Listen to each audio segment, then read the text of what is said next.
we don't have any PR constraints. That is not how. So why did you ban Alex Jones? We can get into that. You want to get into that? Yes. Absolutely. Joe, you ready for Alex Jones? Sure. All right. Oh, I've been ready for Alex Jones.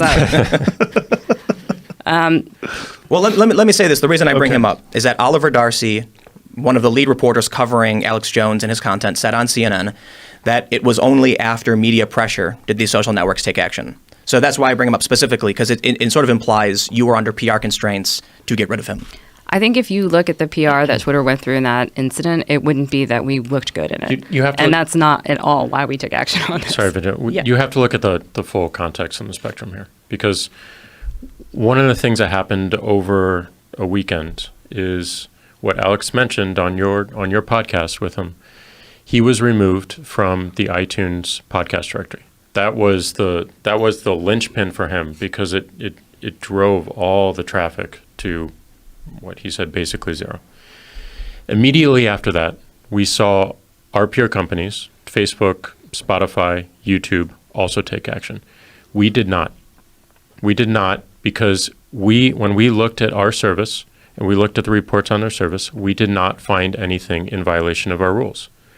Then we got into a situation where suddenly a bunch of people were reporting content on our platform, including CNN, who wrote an article about all the things that might violate our rules that we looked into, and we gave him one of the warnings, and then we can get into the actual details. But we did not follow. We resisted just being like a domino with our peers, because it wasn't consistent with our rules and the contract we put in before our customers. So what was it that made you ban them?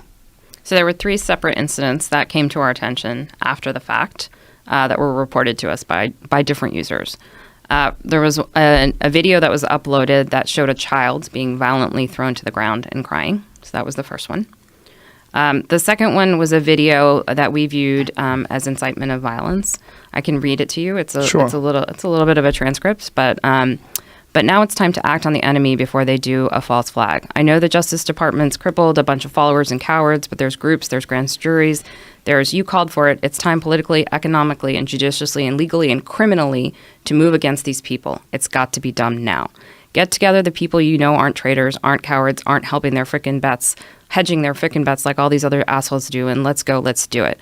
So people need to have and then there's a bunch of other stuff, but at the end, so people need to have their battle rifles ready and everything ready at their bedsides, and you've got to be ready because the media is so disciplined in their deception.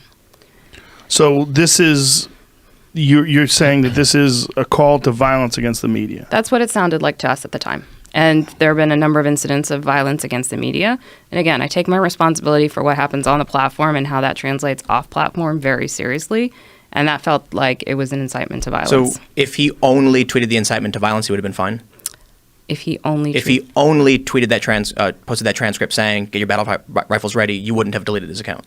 Again, context matters to him. It's not about one thing. So we'd have to look at the entire context of what's going on. So I'm asking, was that egregious enough for you to say that alone? That wasn't just number 2. Right. So then I guess the question is, what was the video context of the kid being thrown to the ground? Was it newsworthy? We obviously didn't think so, and depicting violence against a child is not something that we would allow on the platform. Even if it's news content?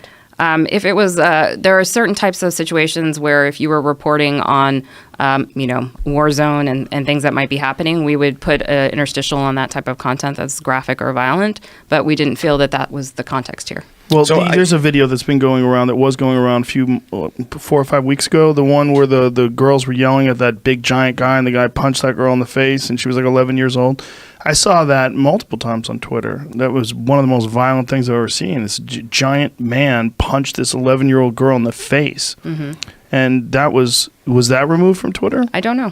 I would have to go see if anyone reported it to us. Mm-we I think one of the issues here is, do you want me to get to the third one? Yeah, please do. Yeah. Sorry. So the third strike that we looked at was a verbal altercation that Alex got into with a journalist, and in that altercation, which was uploaded to Twitter, there were a number of statements using "eyes of the rat," even more evil-looking person. He is just scum. You're a virus to America and freedom. Smelling like a possum that climbed out of the rear end of a dead cow. You look like a possum that got caught doing some really, really nasty stuff, in my view. So it was a bunch of That's verbal enough? Really? That's hilarious. pattern and practice, but it I was a understand. verbal altercation that was posted on our Right. platform. So So we took the totality of this, having Right. been warned that we have rules against abuse and harassment of individuals. We saw this pattern in practice. 1 strike, 2 strike, 3 strikes, and we made a decision to permanently And suspend so him. that last one was on Periscope. Is that what it was that he broadcast through?